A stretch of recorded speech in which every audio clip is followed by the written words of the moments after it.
Welcome. Thank you for joining us for another episode of the Bow Wow Bill live stream. As always, let me get back to my page here and share this to various groups, various dog training groups, as well as my personal page here on Facebook. I have none other than the man himself, Nelson Hodges, joining us today. How you doing, Nelson? I'm just doing great. Why not? So we're a little bit behind because Nelson was making me laugh too hard before we started this because he couldn't figure it out, and then he had to use his phone. Whatever. It was We got here. Yeah, we got here. Here we are. We're live, and here you are. And if you're watching this, go ahead, as I share this to various pages, go ahead and hit that share button yourself. You won't be sorry. Nelson is a wealth of knowledge, and I look forward to our conversation today. So just give me a second. While I'm sharing these, Nelson, do you want to do a brief introduction and tell people about yourself? I don't know you that well. Oh, you mean me? Yeah. I'm just a dog guy. I've been at this a long time. Professionally, about 41 years. I've had waxed and waned on how many dogs I've worked per year, but probably around, I've probably affected around 8,000 to 10,000 dogs that I've worked with personally over the years. I've had numerous dogs at the same time that are pretty severe behavior cases. I tend not to get the normal pet dogs that most people work with. I became the guy of last resort, essentially, where nobody else could handle these dogs, either shut down, fearful, OCDs, feral animals, up to severe, truly severe aggression, out of their mind, want to kill you, or dogs or whatever. And so those are the guys that I tended to work with mostly, and they were the top 2 or 3% and the bottom 2 or 3%, and so that's where I learned a lot of what I've created, if you will, and I hate to use that word, but created as far as means or methods. The system I call relationship-based behavior modification, and that's literally what it means. It's about the relationship that you have, and it's not the relationship of the dog to me, but me to the dog, which is kind of the opposite of what humans normally do. So I'm the Antichrist. In the dog world, right? The opposite of what humans do, because that's what the dog needs, essentially. So, and that is because a dog is not a human. Exactly. And they have similar bones and the similar structures. They do not have, outer layers. They don't have a larger, neocortex and the outer layers of the cerebral cortex that we do, that we associate with certain emotions and social, higher level social aspects. So that's the brain we've developed beyond what they have. But they're more sensitive in various areas, which is why we ended up living together for the past 40,000 years. Yeah, and evolving, mutually coexisting. And some people argue that we would not be where we are as a civilization without the help of our canine friends.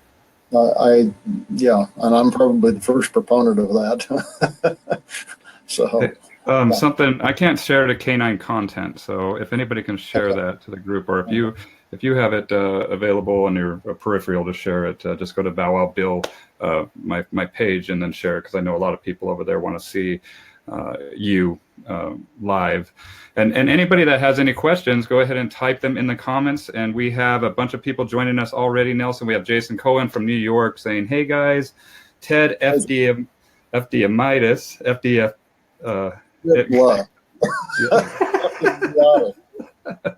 From over there, Nova Scotia, says Nelson knows his stuff, and Jamie Slade Besco says hello, Nelson. So, Howdy, Ted.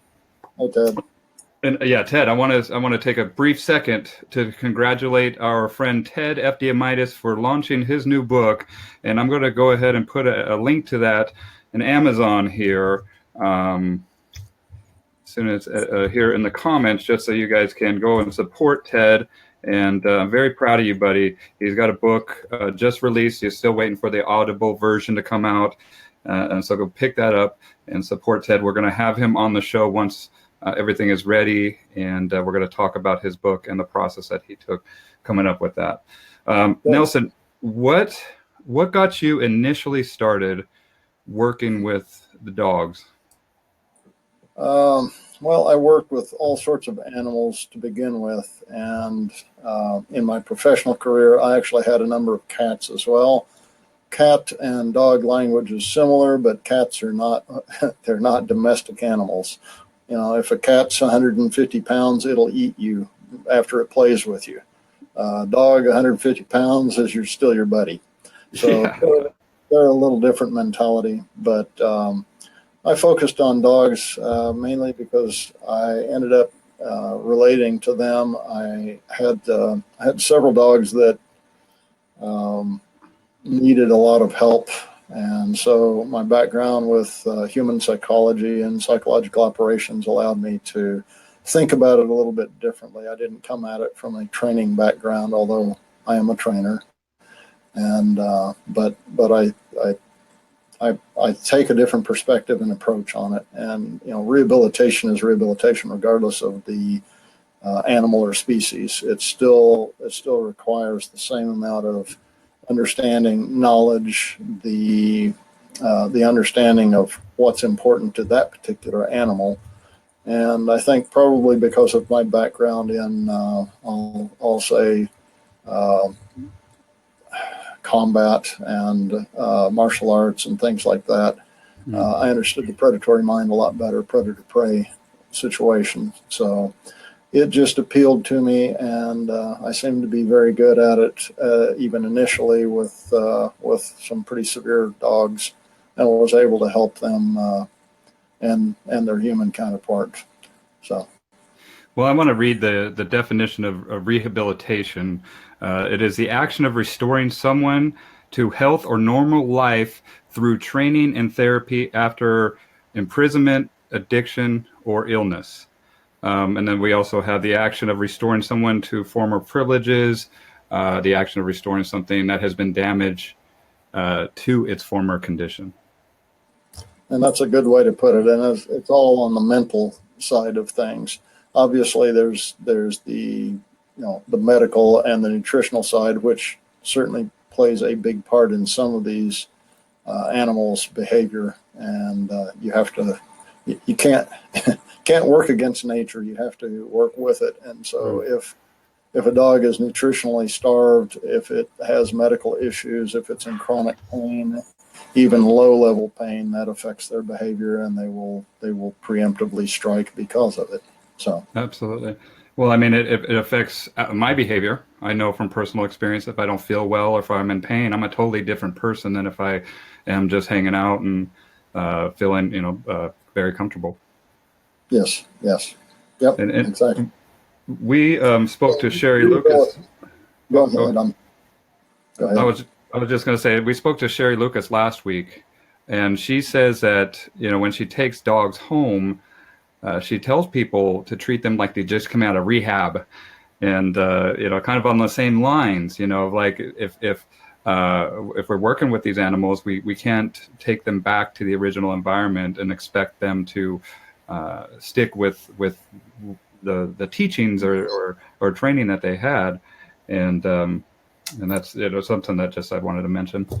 Yeah, no, that's very true. And when you work with an animal, if you work with it in a short-term basis, you're really not changing the mind of the dog. You're giving it a different set of tools to maybe encounter and understand humans, but you're not changing. If you don't change the environment the dog goes back into, and I mean fairly substantially, then the dog reverts, because you always get, the brain works a certain way. The brain works on, you get what you focus on. If you focus on negative, that's what you're going to get. If you focus on the positive aspects of things or correct behaviors and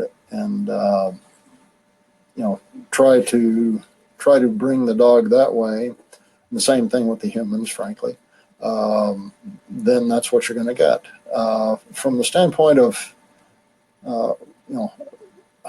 bringing a dog back into an environment, you need to have worked with those humans and educate them and give them protocols to work with the dog specifically. Also, the timing,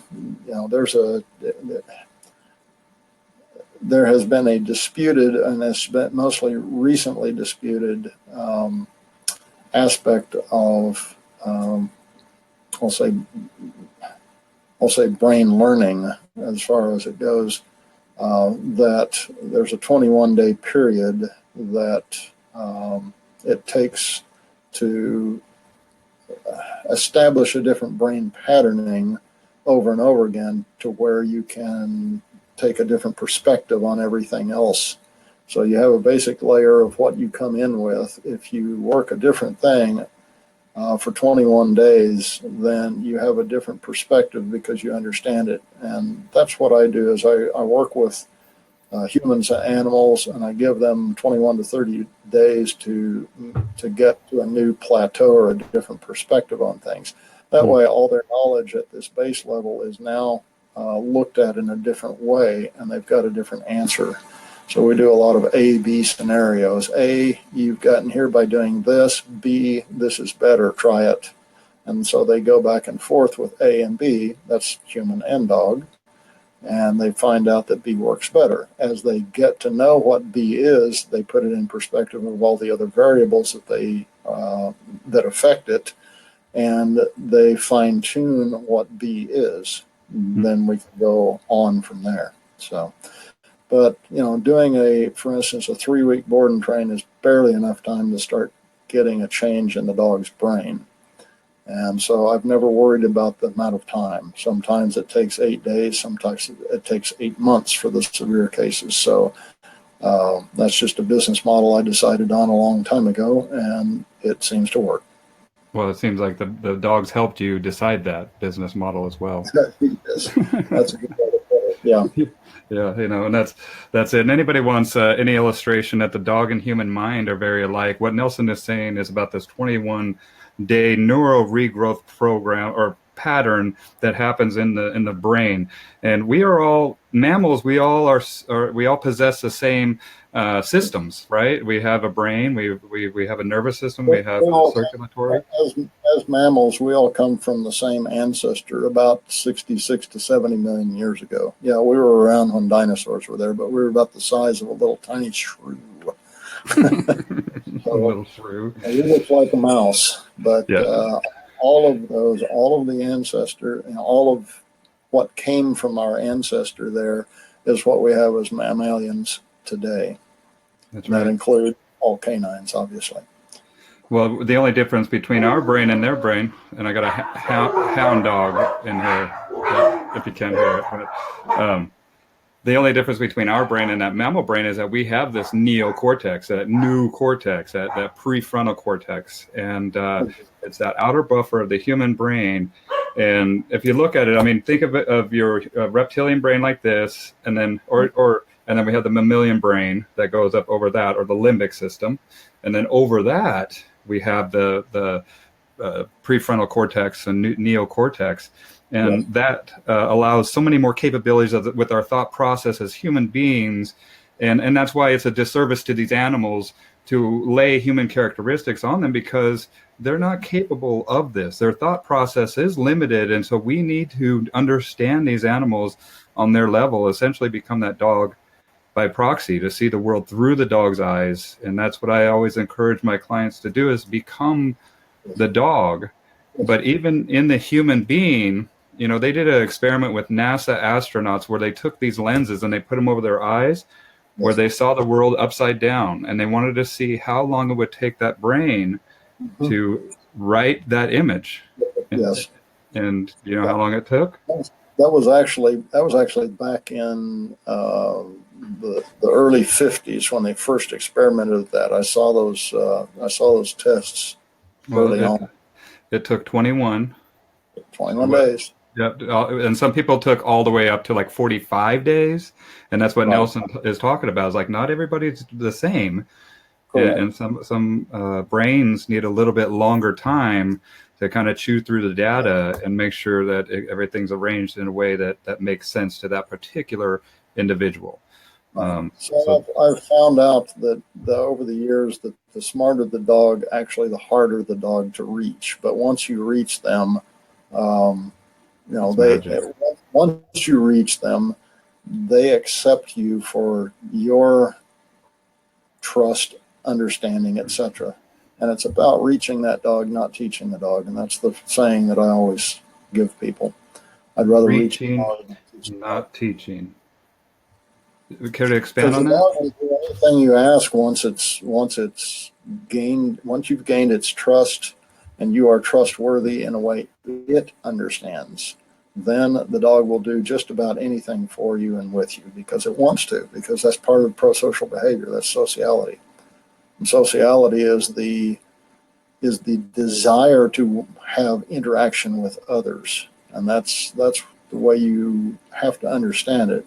There's been a lot of talk about pack versus non-pack and domestic dogs aren't pack animals and all that BS. It is BS. We're all social animals, and that's the reason we want to get along. The pack is whoever is in your territory that is not a threat, an enemy, or an inanimate object. That's it. It just depends on what function do you serve in the pack, as well as what level are you in the pack.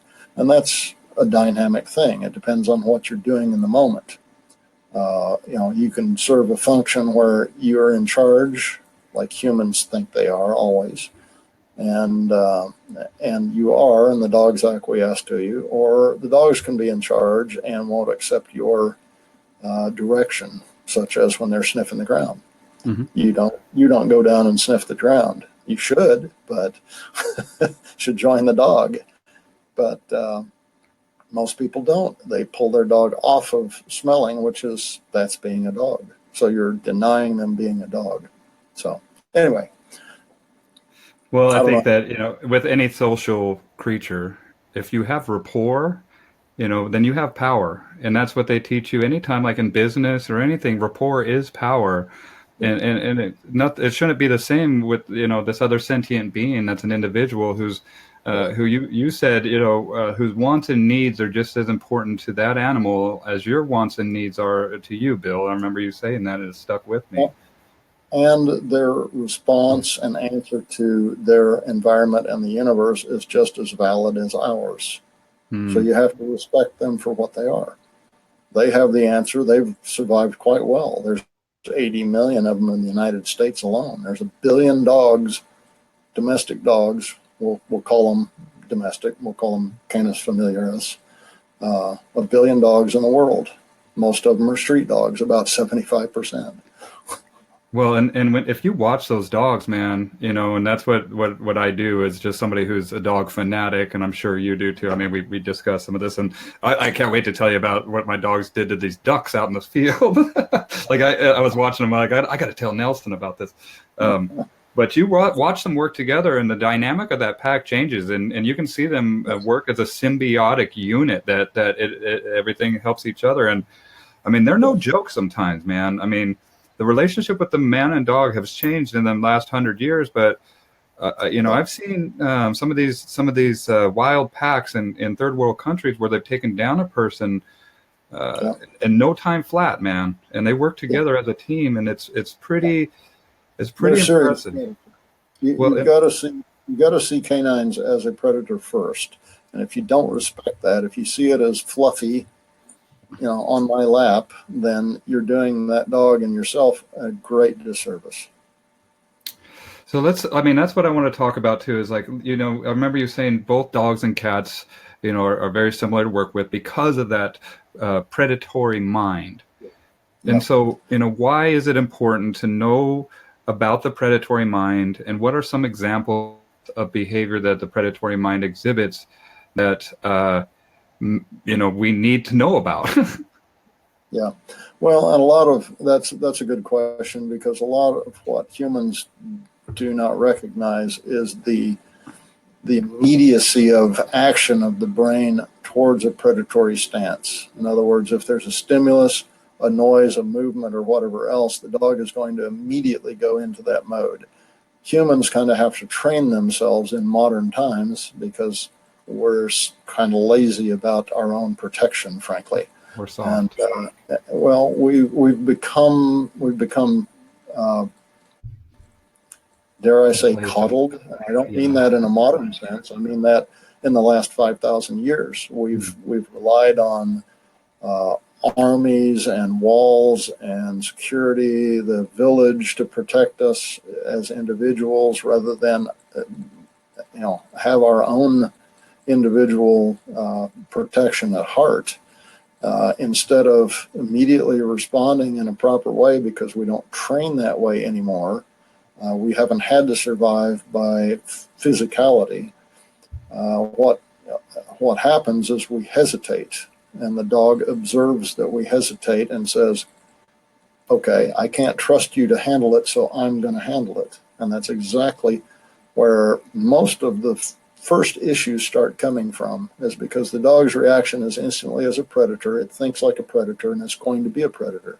So therefore, something happens, it is instantly on it. It doesn't have to think about it. It's a reaction.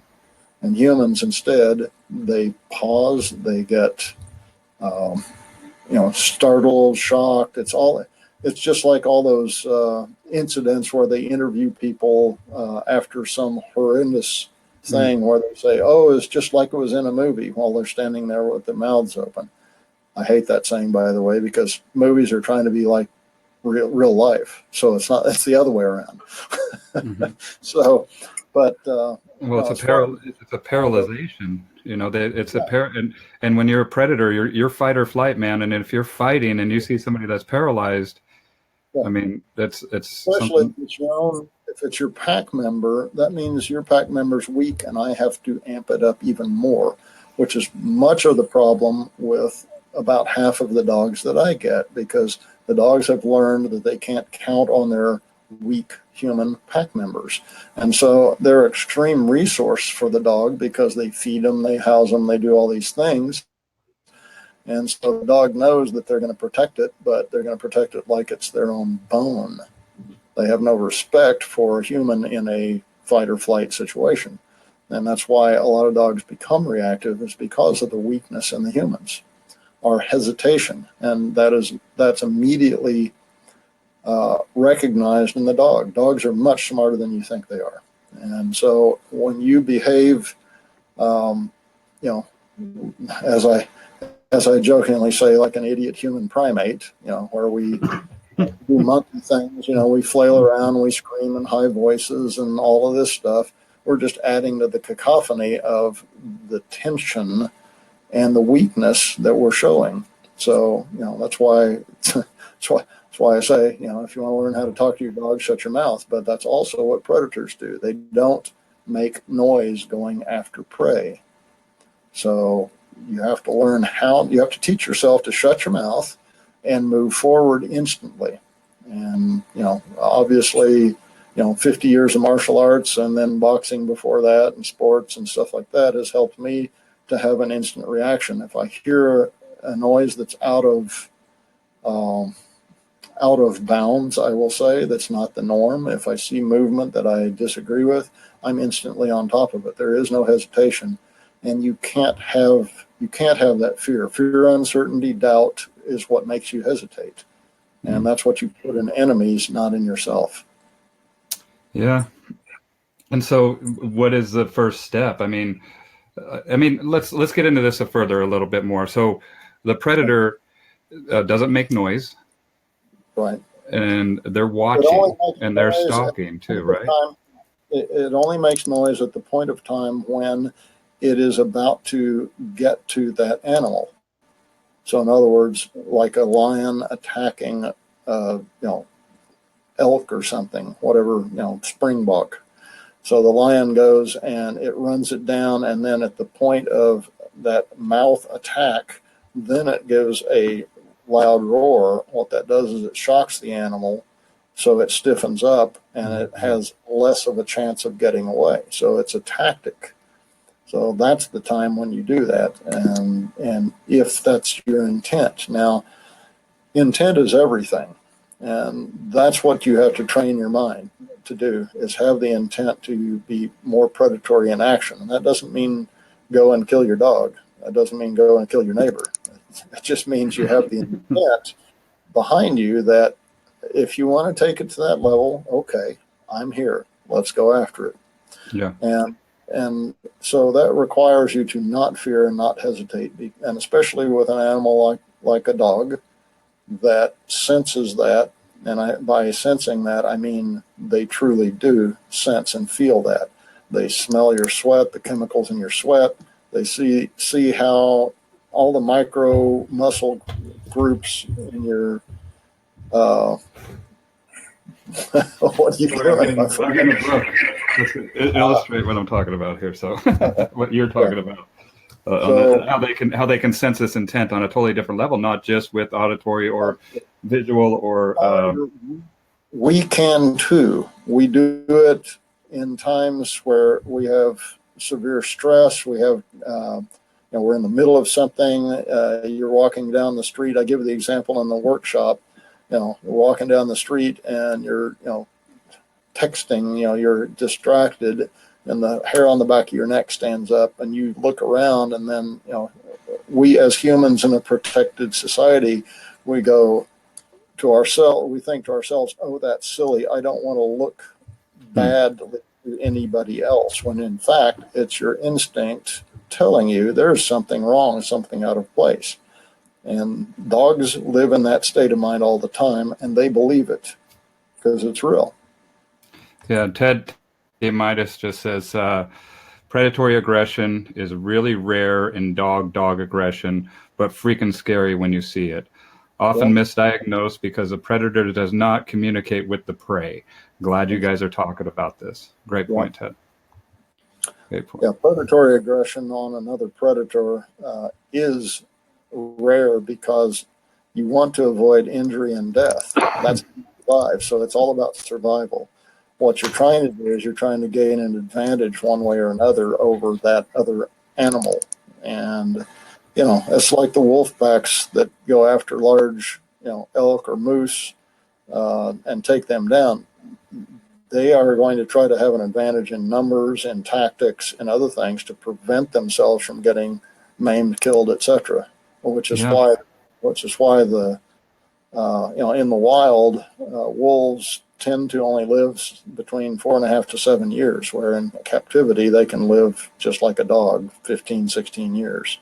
But it's because of the injuries and the way the wild is that they don't live as long in the wild. So.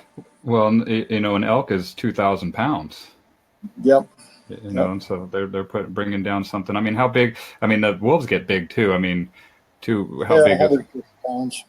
Okay, still. It depends on the species itself. You've got Mexican gray wolves that are anywhere from 50 to 90 pounds. They don't get any bigger than that. And the northern grays, 100 to 150 pounds. So it just depends. You got Himalayan wolves. You got all sorts of different types of wolves.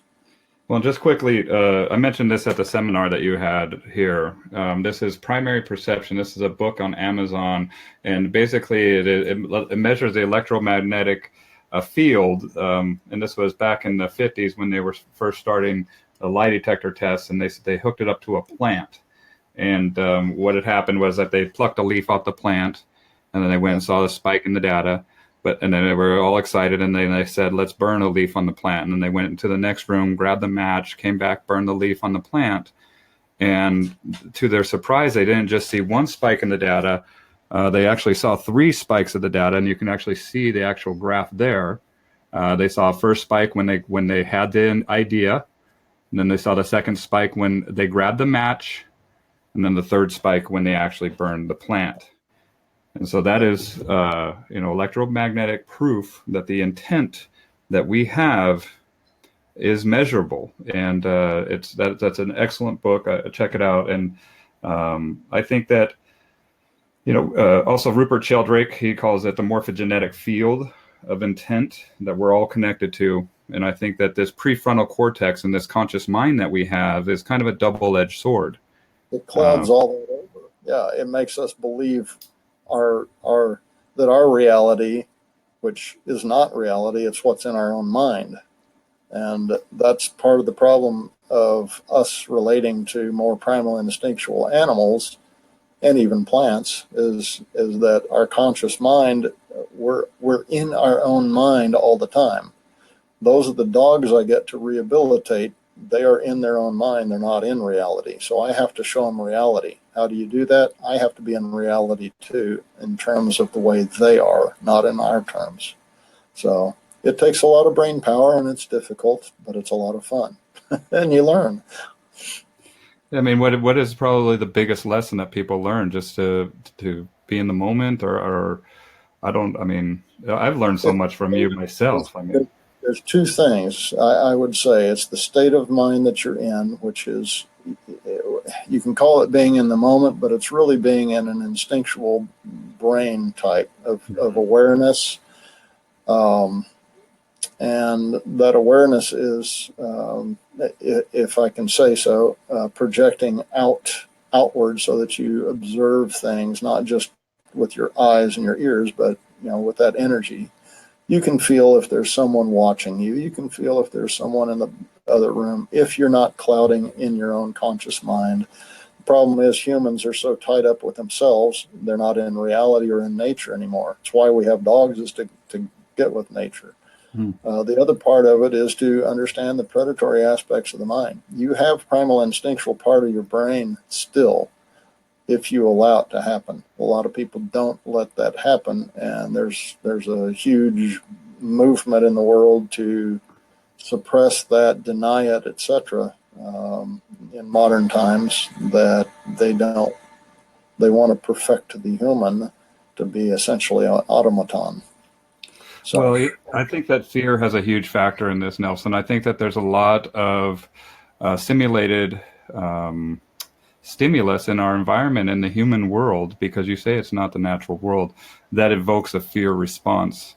And, when we're in fear, just like that animal is in fear, I mean, it changes that brain, and we do not have access to the different parts of our brain because of the fear. It shuts it off to save, essentially for that fight or flight, to get the heck out of here. We're not going to be contemplating, Aristotle while we got a lion chasing us, right? We're going to get the heck out of there, right? Yeah. So, the fear, uncertainty, doubt, what we call the FUD factor, Okay. That's really caused by our fear of everything. And we paint a picture of what reality is in our own mind, which is counter to what is actually happening out there. If you'll still your mind, pause it, and just recognize what is around you, that is reality. And that's the state of mind dogs are usually in. The ones that already, that have self-confidence, that aren't, that's why a lot of dogs don't accept humans as their quote unquote leader, because they're not trustworthy. They're not in their own, they're in their own mind. They're not in reality. And so they're not cognizant of a number of things that go on that dogs are aware of. So that's, and the dogs that have behavioral issues, mental issues, are in their own mind too. Well, and that's, the behavioral issues too, a lot of times stem from fear, and I call fear the mind killer, right? And that's, fear, uncertainty, doubt. That's what it all boils down to. So the brain has, 8 different major categories. That has a number of different neurotransmitters, but 8 major categories of neurotransmitters. And you can learn in certain states of mind, but 4 of the neurotransmitters allow you to actually learn. They enhance learning. And 4 of the neurotransmitters you can't learn in that mode very well. And so when you're in fear, uncertainty, and doubt, you can't learn. And that's the state of mind most humans are in right now. Well, and if you look at, there's a couple books that I recommend people reading. I'm a book nut too. So if you look at Inward Tennis and Inward Skiing, they talk about how the brain operates. And we have different technologies that can read that brain. And hold on one second. We got Heather Beck in here. Hey, Heather. Heather says, hey, guys. Heather, I'm coming after you too. I want you on one of these live interviews. So I'll be in touch. But they have these functioning MRIs. That can actually see the brain process as it's going on, and so the different areas of the brain will light up, and they also actually can take it out into the field and put it on somebody, and they don't have to be in a medical arena necessarily. And so what they did was they took these grids that they put on these people's brains, and they measured these athletes as they would play tennis and they'd go bobsledding, all this different things. And then they would bring them into the medical arena and have them imagine it. And that the brain, the exact same areas lit up. It was like the brain did not know the difference between reality and simulated, just imagining it. And that's pretty remarkable, man, especially if the majority of the population is in this FUD mode, this fear, uncertainty, and doubt. You can be manipulated very well in that state of mind, which is what happens with people who understand that human psychology part. But it's exactly what happens in the dog as well. The dog is imagining in its own mind. That's why I say they're in their own mind. It imagines what is going to happen rather than be in reality. So I have to show it reality. So the other part of the learning of the brain, from the standpoint of learning the right things, is you have to feel good to learn. So you have to have trust to be able to calm down to the point where, as a matter of fact, I just posted something about that earlier today about intent and trust and how you get there. And it's all basically every interaction with any other entity is a test. It is always a test 100% of the time. And it depends on whether it's a conscious test or an unconscious test. The more trust you have, the less conscious you are about testing, even though you still are. And that's positioning. That's what direction do I face? Do I lean into you? All of these things that happen constantly, that is the majority of our language. And you're communicating with dogs all the time through that. People don't recognize it, but that's in fact what's going on. In my workshop, I talk about, only 7% of our language is through verbality. 55% is facial expression, motion, movement, things like that. Right. So you are talking to your dog 100% of the time. You just don't know it. And the dog's studying you 100% of the time.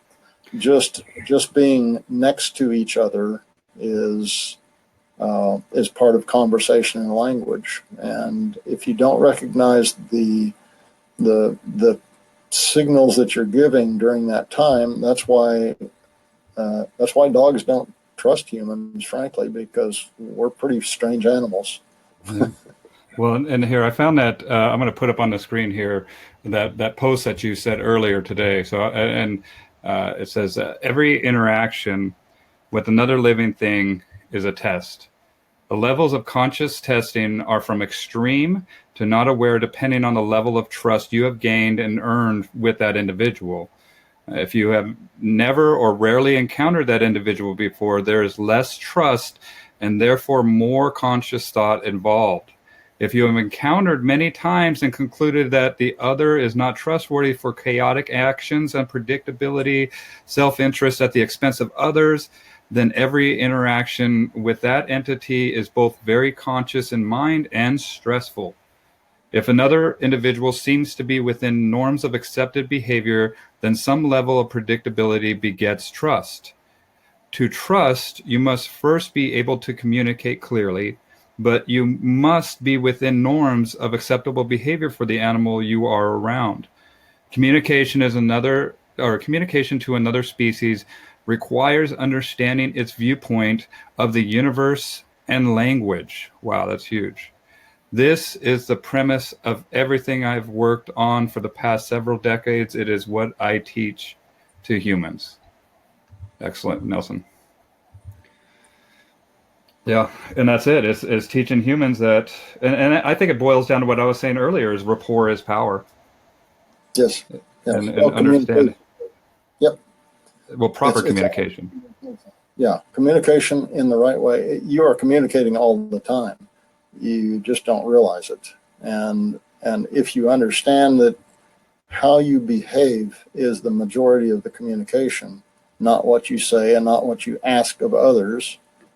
So how you behave is the majority of the communication that you give. Are you trustworthy? Are you not? So to become trustworthy, to have a proper rapport, as you said, or be able to influence others, you can use that influence, which a lot of powerful people, politicians over the centuries have learned. You can manipulate, or you can do it for the good of others, and that's where. You asked me how I got involved with dogs. I found that because of our 40,000 year history, which we didn't know back then, we thought it was 6,000 to 8,000 years. That was 40 years ago. Now we know it's about 40,000 years of history, maybe longer, with dogs, proto-dogs, whatever you want to call them, that we have a lot of shared gut biome, microbiome. We've got a lot of shared diseases. We've got a lot of shared behaviors and understanding between each other. But there's a vast gap between us as well, and that's where I try to close the gap. I'm the guy that does workshops and courses at my institute that is all about closing the gap and filling the gaps for people so that they understand better. Excellent. So. And that's exactly why. I mean, Nelson, I've had him personally at my house, actually in this room that I'm in, twice, and he's done seminars on my property, and I've learned so much from you. And really quick, Anita Wright says, awareness is so important. Clear our thoughts and listen with the mind. Incredible discussion. Thank you, Anita. Yes. And if you guys are enjoying this discussion, go ahead and hit that share button. Nelson is one of the smartest people I know. He's taught me so much, even with my little dude, Ash. I mean, I remember last time I had a little breakthrough with just watching the little corner of his eye out in that field. And it takes just a split second for that communication to take hold. And it's not how we're taught to communicate. It's subtle. It's very subtle. It's the subtleties that make the difference in the trust level. The major things, anybody can get the major things. It's when you're really concerned and understand you're trying to communicate. That's where I've studied. Frankly, the past 20 years, I have done nothing but study communications between species, and that's really what I've tried to. That's where I came up with the saying: "If I'd rather reach the dog than teach the dog," because if I reach that animal on a visceral level, on a trust level, even a beginning trust level, now I can begin having it work with me. Another saying I do is, don't tell a dog what to do, ask it, but ask and until you get the right answer. A lot of people have misunderstood what that means. If I am in a dominant position and I tell somebody to do something, they're going to have to do it. Did they learn anything? Just that I'm dominant. They may not have agreed with it, but I forced them to. So, and unfortunately in the training world, a lot of that happens whether you know it or not. So I would rather soften up, gain the trust of the animal on its terms, and then, frankly, it's a method I call in slow, out fast, which comes from racing background, which I taught race driving and all that stuff, track driving. And my background is basically teaching humans. That's what I've done. So you go in slow, under control, and you come out much faster. If you're hitting a corner, corner and you go in balls to the wall, I mean, you're literally going to go to the wall. Yeah, exactly. So, instead, so a lot of trainers that I've worked with over the years, that I've done workshops for at their places, they've changed their entire methods. And just, the first 2 or 3 days, just study the dog, let the dog study you, begin having conversations with it in the ways that it understands. And the progress is so rapid after that. It's when you grab a dog and just want to do your program and that formulaic thing, it's you get better results. I'll just say you get better results by actually relating to that animal, because it's an individual too, just like you. Yeah, I mean, think about it. If you had somebody that was just drill sergeanting you, and and that's you might do what's asked, but when you're off the clock, you're going to be making fun of them, right? You're like, Yes. hey, drawing pictures and making, but if you have somebody that is, really respectful and understanding, I mean, I'm kind of thinking. Well, it also puts the brain in the state of mind where the neurotransmitters that you learn from are in that state. They're in the mind at that time, in the brain itself. So you learn from that. What you learn is the key.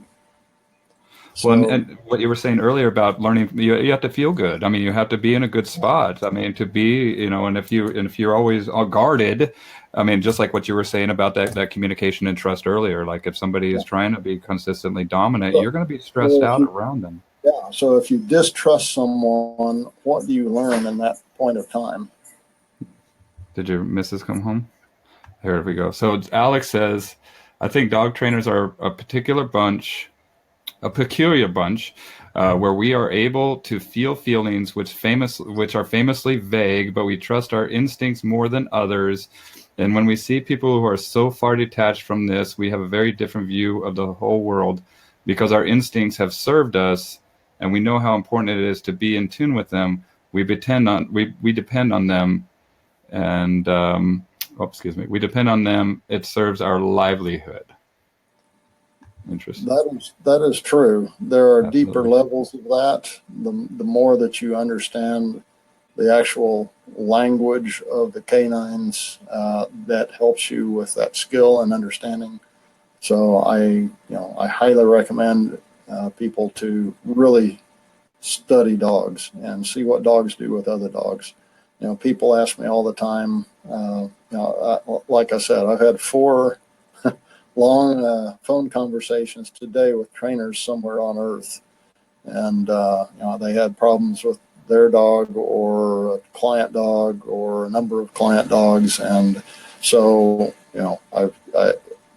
I've taken what they've said. I already know what the answers are because I've been there, done that. So I give them a means or method to understand what's actually going on, and then they come to their own conclusions. I'm not going to tell them what to do specifically, because they're an individual that has their own way of doing.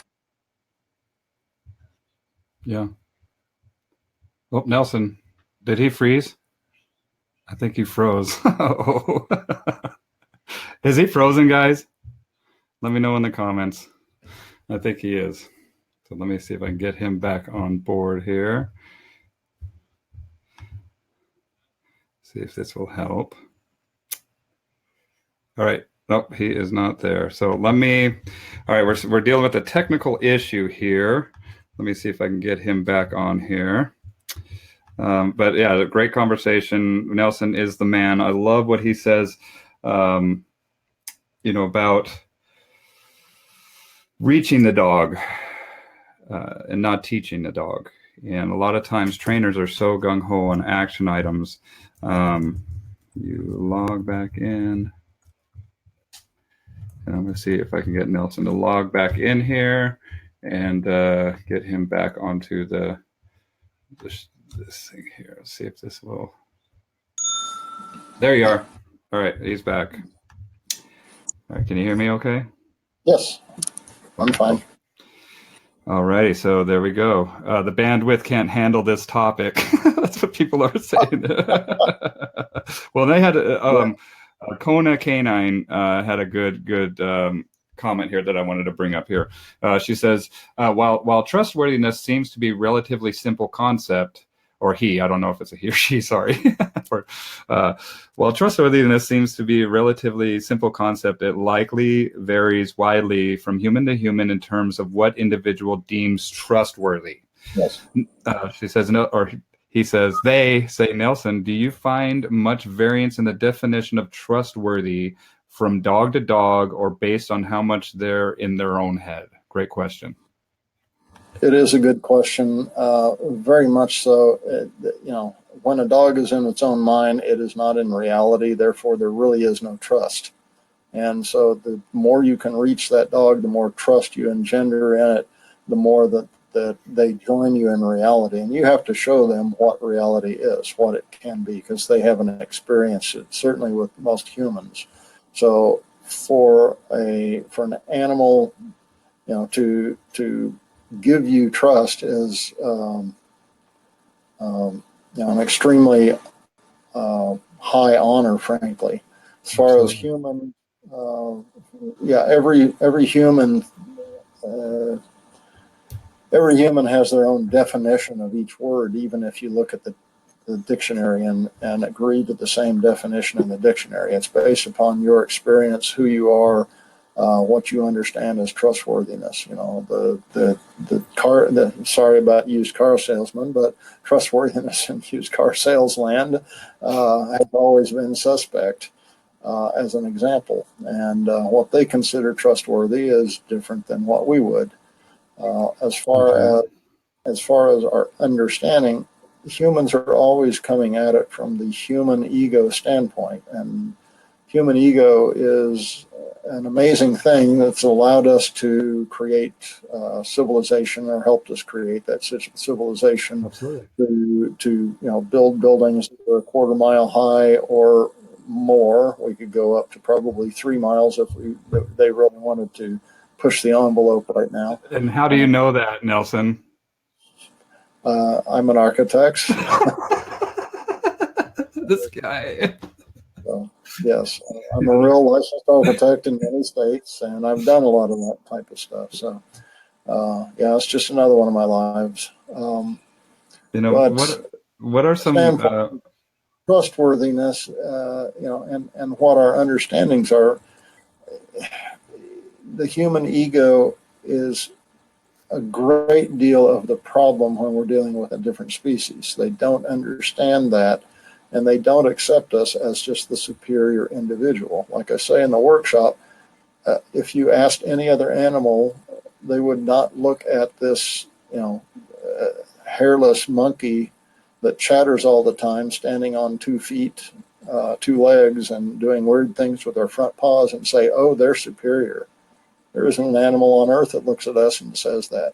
It's our own human mind that creates that falsity. And, especially in the past several thousand years, because we've become the quote unquote superior animal on earth, at least we've manipulated environments to keep us safer. And so we've thrived. We've got, nearly 8 billion humans on earth now, where historical populations were approximately 5 million. When you look at thousands and thousands of years of history, part of that, as a matter of fact, part of that growth started happening when we started cooperating with canines about 40,000 years ago. Okay.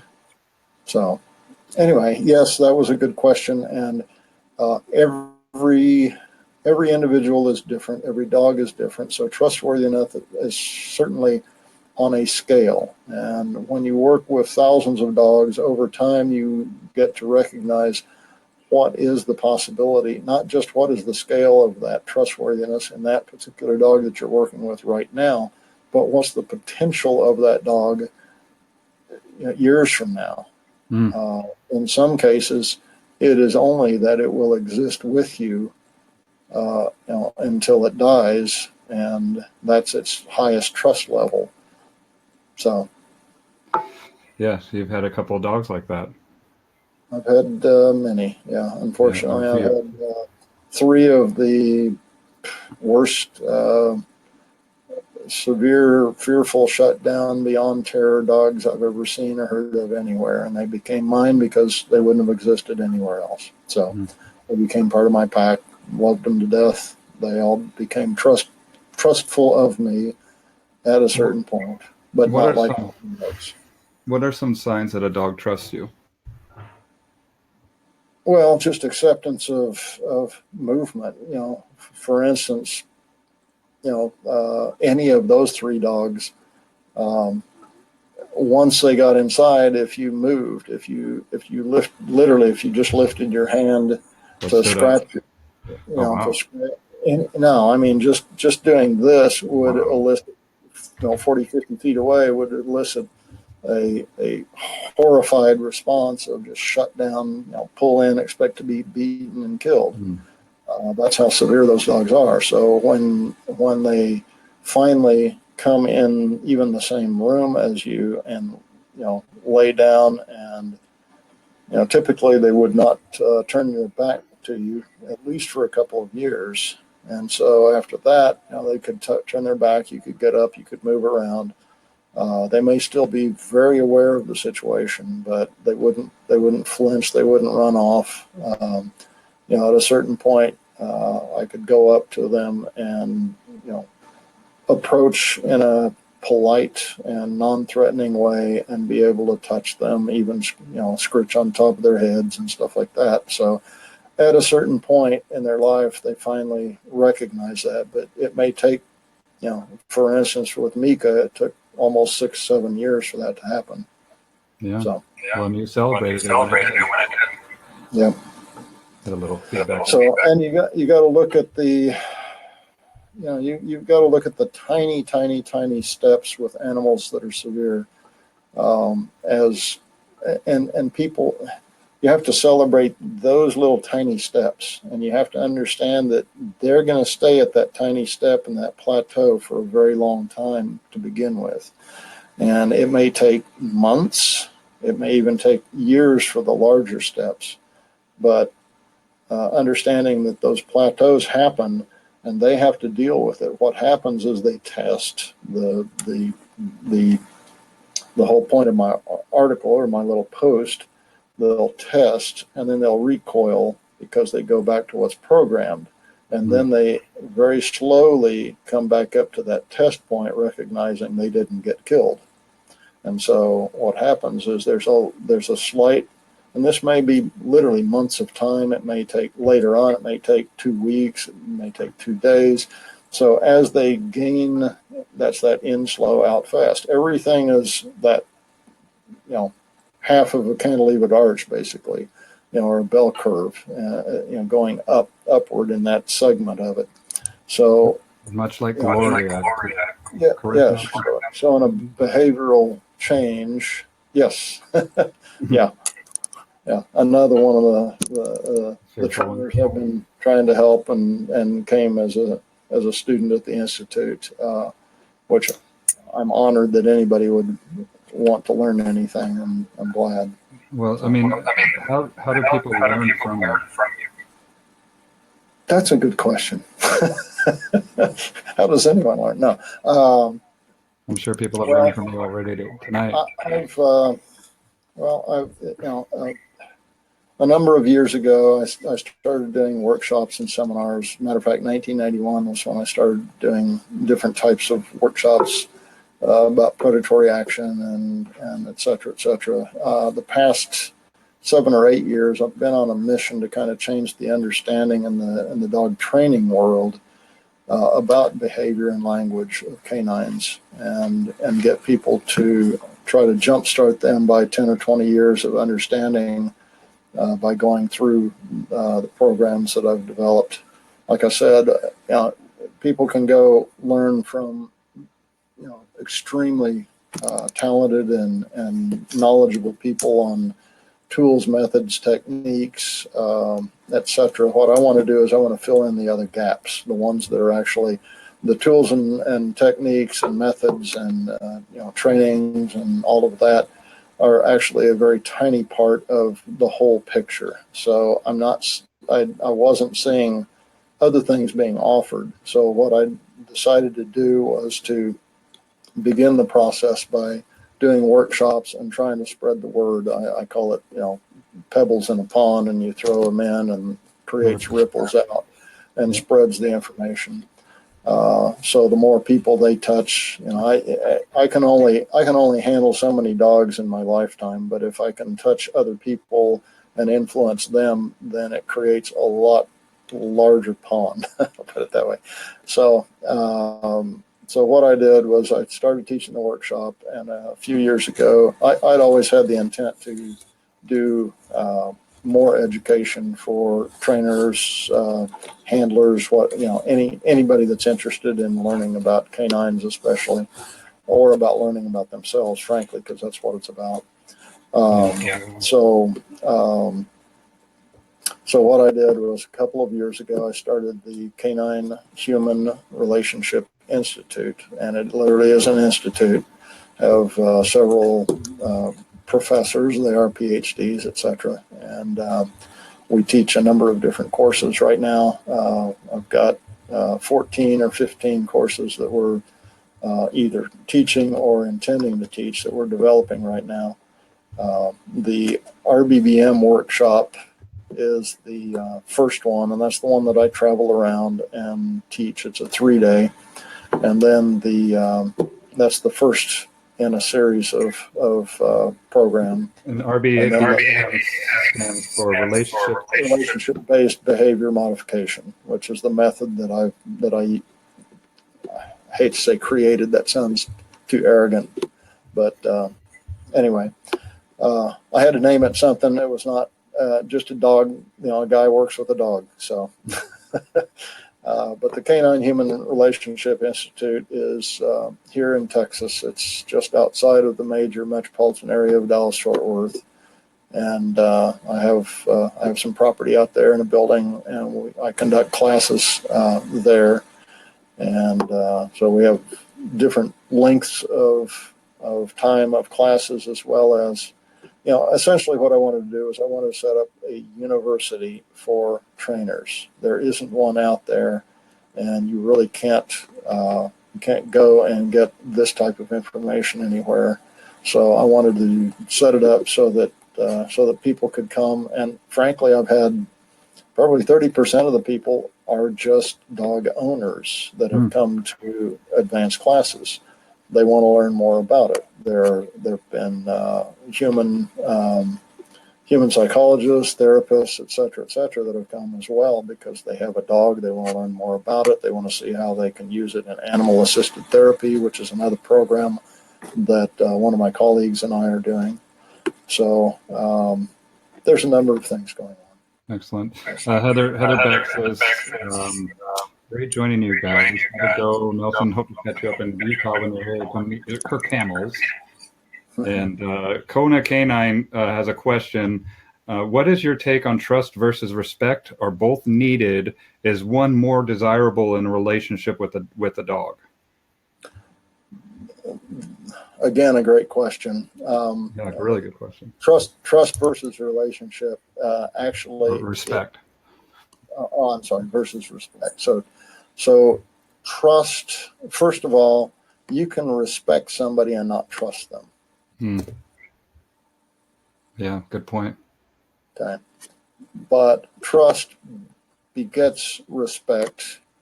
If trusting, for instance, so a dog may trust a human, but walk all over them because the human gives a consistent response of weakness or whatever else. So in a proper relationship, you should have both trust and respect. They're independent of each other in many cases, and even situationally. But to have the best type of relationship, you want to have both occurring. The problem is that, once again, humans think in terms of humans, and respect to a dog is just a dog sitting by you that you don't have to touch, and it doesn't have to touch you. Right. That's trust and respect. That's in some of the workshops have some photos at the end that I show. I have two of my dogs that were sitting there side by side, just looking out at the world. That's both trust and respect. Right. I mean, because they're sharing the same space, the same moment, and you know, just like you were saying about earlier about the dog offering you their back, Yes. right, or offering the flank, and just being like, "Cool, man, I'm going to look over here because I trust you. I'm not going to, you know, keep And you an eye don't violate that trust. That's the key. Humans tend to violate that trust a lot, especially with a dog where they see one of those plateaus happening, one of those tests, and the dog goes, "Oh, I guess it's okay," and they go, and the human is impatient and says, "Oh, you're ready to move ahead." Not necessarily. You don't violate that trust. If you do, it takes that much longer to gain it back again. So you have to really be skilled and understand that you must respect that animal too. Give it time. It will show you that it's ready to move on. The dog will always show you when it's ready to move on. If it's not ready to move on, don't push it. So I have a question from me, because I remember when you were here, you made a comment is too much affection considered weakness if you're giving your dog too much affection? Well, what's the definition of too much? I don't, So, that's it. It's a wobbly term, just like you were saying about how trustfulness is wobbly, like what might be trusty for a used car salesman might not be so much for a priest or something. You know, who knows? Too much is usually what creates a problem, a schism, or some issue with a relationship. That's what too much is. So it may be on your terms and not on the dog's terms. You always have to look on terms of the dog, because that's the relationship you're trying to have. It's different than with humans. Absolutely. Well, and I took the challenge that Sherry you have to gave take you. yourself out of the equation. You have to kind of look at it as a third party from above and really analyze yourself. And a lot of people are afraid of doing that. They don't like what they find. That's right. You know, it's not all rainbows and sunshine, you know, and but there's a lot of power that can be gained.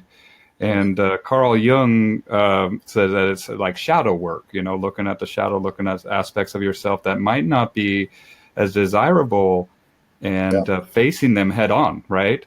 And and that's it. And it's complications. I mean, anytime there's two of anything that are complicated, now you have exponential complications.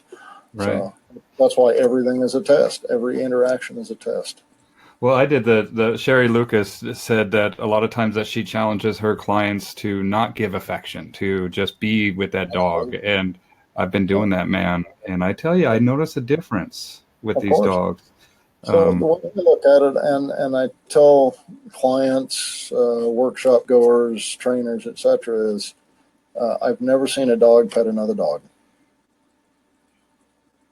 Kinda when they play, I guess. Maybe. That's play, and play is they don't sit there. I mean, they might nuzzle or lick a little bit or fleece. So licking has many facets to it, and you know, affectionate licking can also be misinterpreted, or I will say that possessive licking, submissive licking. There's all sorts of reasons to mark you with scent, to taste you, frankly, in a not good way. Number of things that are done as far as what dogs do. Licking a dog or a cat or a human can be misinterpreted. So not all licking is affection. As a matter of fact, the percentage is probably lower than you think. Dogs lick each other. They give each other affection through licking the eyes, the muzzle area, and the ears, around the ears. That's affection to each other. Some of that can be submissive, but generally not. It's more like a mother and pup, you know, type of relationship. So it's a very intimate part of their behavior and relationship. So when a dog is trying to lick you in the mouth and face, muzzle area, nose and all that are protuberances. They're showing affection, but if they're pushy about it, if they're rude about it, which a lot of dogs that I observe are, then that's not being affectionate. There's also the peacemakers, for instance. They'll come up and they'll lick another dog and get in their face and basically say, "Hey, stop doing that." It's a peace offering, but it's telling them, it's taking over and changing their brain. It's breaking their brain from what they're doing to somebody's in their face doing this. So Interrupter. yeah, it's an interrupter, and so that's where you take cues from dogs working with other dogs like that, and you say, okay, if you just interrupt the brain from what it's doing, then you can redirect it. Now you can have a conversation, but you have to interrupt the brain on what it's focused on if you disagree with that. So affection is one thing that humans, we get dogs generally not because we have to survive with them anymore. We have dogs because we like Fluffy, and it feels good to pet them. And and we have oxytocin. We have all sorts of similar feel good neurotransmitters and hormones that happen. Well, anyway, I won't go into the scientific stuff, but and dogs do too. So they like it, but they also see us as, if we're needing to give them affection, that's our need, which is a weakness. Yep, I see it, man, and I appreciate you telling me. I mean, I remember you saying, you were like, "Hey, man, you're over affection. You're putting a little bit too much affection on your dogs." And I never have a filter. I always tell the truth. well, and I love it. I appreciate it, because it made me contemplate and be like, okay, let's stop and be aware that maybe you're getting a little unbalanced here, because I got these little guys now, man, and they're something else. It's human nature to want to take care of smaller things. I mean, that's why we nurture, like I say in workshops sometimes, it's why we don't kick that screaming, peeing, pooping little baby out the door, because it's annoying. But it's because of the nurturing nature of humans to want to take care of smaller things. Yeah. And so the smaller the dog, the more we feel it's human baby-like, because that's what's programmed in our brain, DNA-wise. And the larger the dog, it's more wolf-like, and people are afraid of them. That's why they back up, and that's why those dogs appear to be more aggressive to those humans. That's why people get attacked a lot. More intimidating by them too. Instead, if you have the idea, I'm the size of a bear compared to you, I'm not backing up, you're backing up. All right. Man, so how do people get a hold of you, dude? We could go all night, but I've already been going for an hour and some, so I'm gonna come to a close here shortly. But would you consider coming back on and getting into this again? Sure, anytime. Yep. Awesome. So, what's the best way for people to get a hold of you and to sign up for your classes? And are you going to be? I know that you're local in Texas a little bit more since you've been building this institute there. Are you going to be going on the road this year, or what's the deal? I have been. I've been several places. The last workshop I did was in Pennsylvania, in Salzburg, at Janet Romagna's place. It was wonderful, great place, great host, great people. I am headed this weekend, as a matter of fact, on Thursday. I'm headed to do another 3-day out in Orem, Utah, where Bethany and Alan Tracy's place. Okay. So doing a workshop. Are there still spots there available for that spot this weekend? Probably a couple. I think we're almost full. But yeah, I can accommodate somebody else, so that's fine.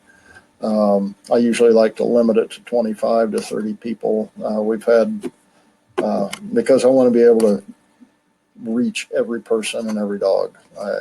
I'm not interested in breaking the records of how many people come to my workshops. I could care less.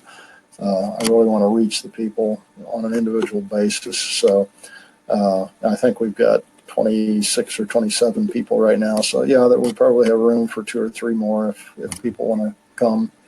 And then And then I think the next workshop that I'm doing is in New Hampshire. I'm sorry, Grafton, New Hampshire, at Paula Bergeron's place, and it's already sold out. It's been sold out for a couple of months. Yeah. So they've got a waiting list, I think. So I'm honored and humbled by that. Then I've got, trying to think, I'm going to do one here at the center late this year, Okay. here in Texas. And then there's others planned for next year already. Going to be in Martinsburg, West Virginia at Elizabeth Hostler's place. I'm going to hit the light. I'll be right back. Okay. There. So Elizabeth's going to have me there next spring. I've got Houston in January or February. I can't remember which now for next year. And then, I don't know. There's all sorts of different places. You're still busy. I mean, yeah, always. Andrew McCrae says, great conversation. Thanks for sharing your wisdom on dogs.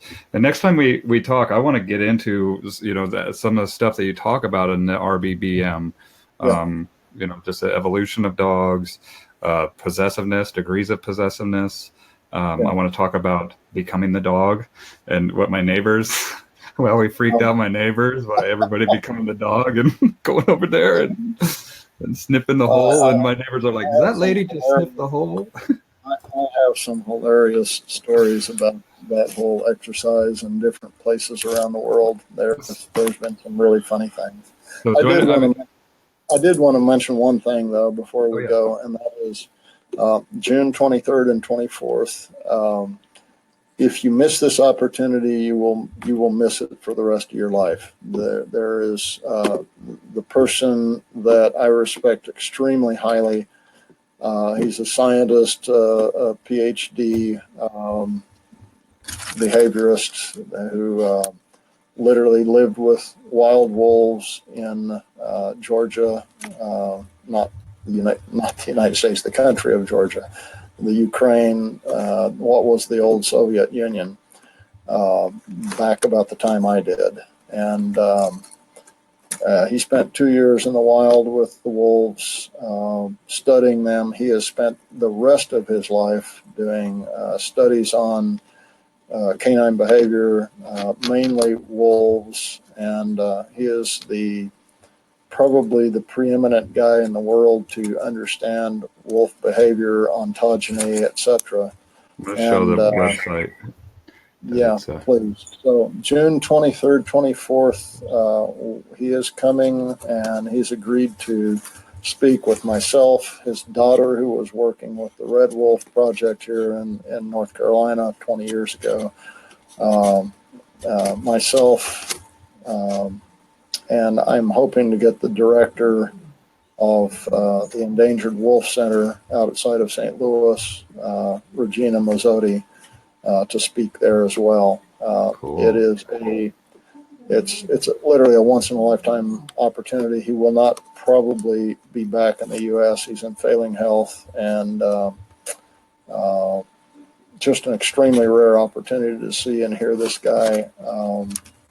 His name is Jason Badrides, and Jason's a legend. And his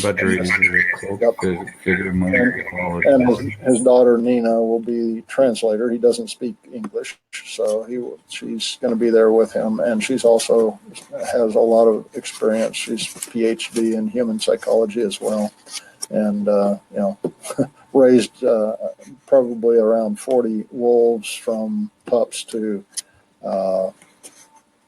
be released in the wild and which is a very rare thing to be able to do. And so that's one of the reasons that I asked them to speak while he was here. Had a unique opportunity.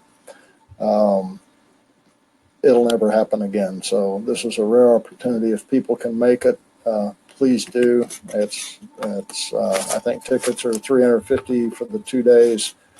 That includes lunch. There is a dinner Saturday night that's a fundraising dinner. All of the proceeds, all of them, will go towards the Mexican gray wolf recovery efforts.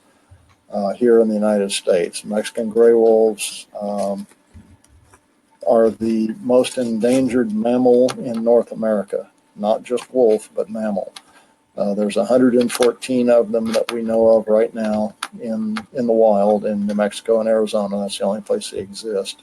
And there's a little over 300 in captivity that are being used for to help the genetic diversity. But we are battling an uphill battle with the state governments, the federal government, et cetera, trying to maintain a population of these in a viable area that we maintain genetic diversity. If we can't do that, they will go extinct, and they nearly did originally back in the 70s.